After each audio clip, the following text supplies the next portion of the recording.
एक टॉपिक मेरे दिमाग में आ रहा था, एक चीज़ मैं ऑब्ज़र्व कर रहा था कि generally people from elite class society, ठीक है, और हम लोग भी काफ़ी मतलब ये सब के अंदर है कि ना जब हम किसी मध्यम वर्ग के इंसान को या फिर उससे मैं भी मध्यम वर्ग से ही आता हूँ, हम सब ज़्यादातर लोग मध्यम वर्ग के परिवारों से ही आते हैं, ठीक है।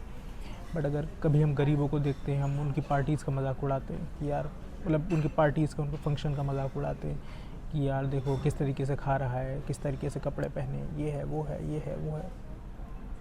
हम बोलते हैं कि अगर इनको खाने के लिए दिया जाए तो ये एक रोटी को सिर्फ और सिर्फ एक ही टुकड़े में खा जाएंगे, एक ही कौर में खा जाएंगे। मजाक बनाते हैं हम, ठीक है। बहुत सारे लोगों के मुँह से मैंने सुना है कि ये कैसे खा रहा है, इसको खाना भी नहीं आता है, ठीक है, इसको छुरी काटा पकड़ना भी नहीं आता है, इसको इसको क्या बोलते हैं, कपड़े पहनने भी नहीं आता है। मगर मेरा सवाल है उनसे कि खाया कैसे जाता है, छुरी काटा कैसे पकड़ा जाता है और कपड़े कैसे पहनना जाता है, इसके रूल को कौन सेट कर रहा है? आप कहाँ से सीख रहे हो कि छुरी काटा से खाना सही होता है? वेस्टर्न सोसाइटी से?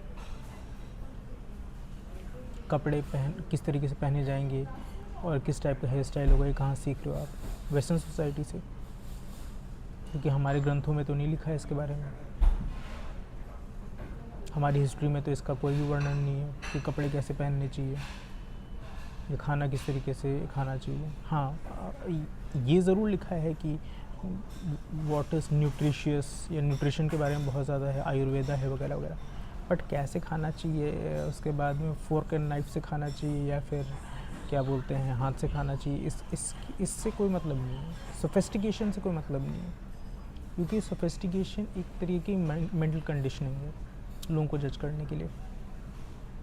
अब देखिए, जब ब्रिटिशर्स यहाँ पर आए तो they wanted to make sure कि जो इंडियंस हैं उनको हम अपने से अलग दिखाएं, कि इनको किसी न किसी तरीके से इन्फीरियर रखना है।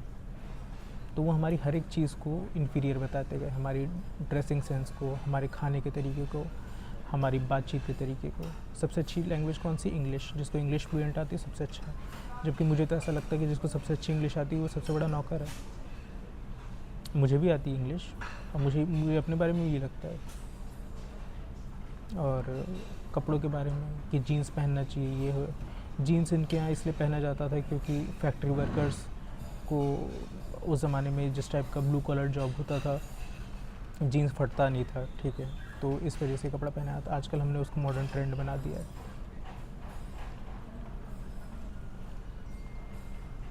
मतलब जिन जिन चीज़ों को उन्होंने मापदंड माना है, हमने भी उन्हीं को एज इट इज़ मापदंड मान लिया है।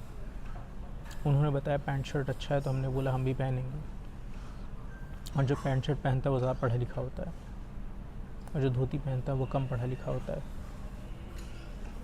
तो हमने आज भी मेंटल स्लेवरी अपनी छोड़ी नहीं है। उन्होंने बताया कि हम खाना फोर्क एंड नाइफ से खाते हैं या फिर चॉपस्टिक से खाते हैं तो वो ज़्यादा लैविश है, ज़्यादा सोफिस्टिकेटेड है। बट हम ये सोच पा रहे हैं कि ये कौन डिसाइड कर रहा है? वो भी हमारी तरह ह्यूमन बीइंग है हम। और फिर वो कैसे बता रहे हैं कि खाना किस तरीके से खाना अच्छा होता है या फिर सही होता है या गलत होता है? हम नहीं सोचते हैं, हम बस फॉलो करते हैं, हम मान लेते हैं। वो एक बहुत बड़ी प्रॉब्लम है। खुद की प्रेजुडिस हमने खुद सेट कर रखी है, हमने खुद को नीचा खुद दिखा रखा है। और उसके बाद जब ब्रिटिशर्स चले गए तो हमारे यहाँ खुद में सोसाइटी में डिविजन्स है कि हमारे यहाँ अमीर गरीब को सिखाता है कि भाई तुमको ऐसे रहना है। हम रोटी को 4 टुकड़े में करके खाते हैं, आराम आराम से खाते हैं। गरीब को बेचारे भूख लगी होती है तो बेचारा एक बार में एक रोटी खा लेता है, तो हम उसका मजाक उड़ाते हैं कि ऐसा खाना भी नहीं आता, भुक्कड़ का ही। उसके बाद में कैसे टूट रहा है खाने पे, ये सब मजाक बनाते हैं। अरे भाई, अगर उसके पास में तुम इसलिए ऐसा नहीं कर रहे क्योंकि तुमको भरा हुआ है सब कुछ, तुम्हारे पास बहुत सारी चीज़ें हैं खाने के लिए, 10 टाइप की डाइट कर रहे हो तुम, ठीक है, 10 टाइप की वैरायटी है। जो इंसान भूखा है ना, उसे सिर्फ खाना दिखाई देता है, उसको ऐसा लगता है कि मैं कितनी जल्दी जल्दी अपना पेट भर लूँ।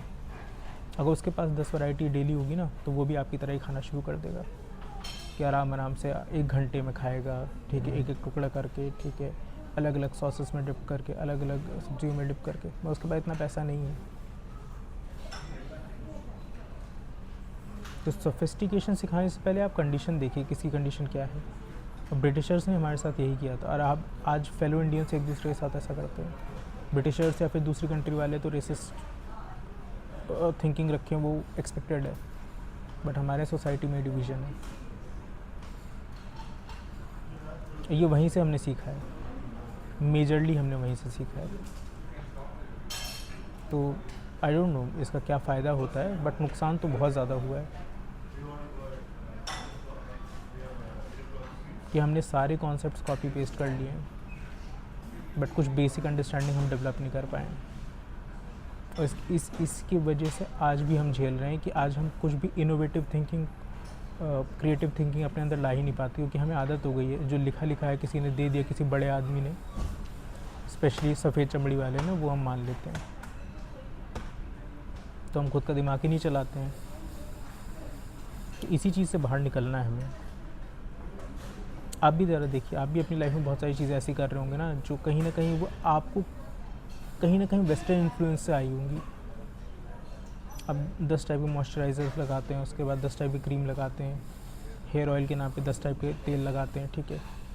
सब MNC प्रोडक्ट्स हैं, और ये सारी MNC कहाँ की बेस्ड है, या तो UK, US या अदर कंट्रीज़, ठीक है। उससे क्या फ़र्क पड़ता है, आउटपुट क्या है, वो ज़्यादातर लोग बता नहीं पाएंगे, बट आप करते हैं।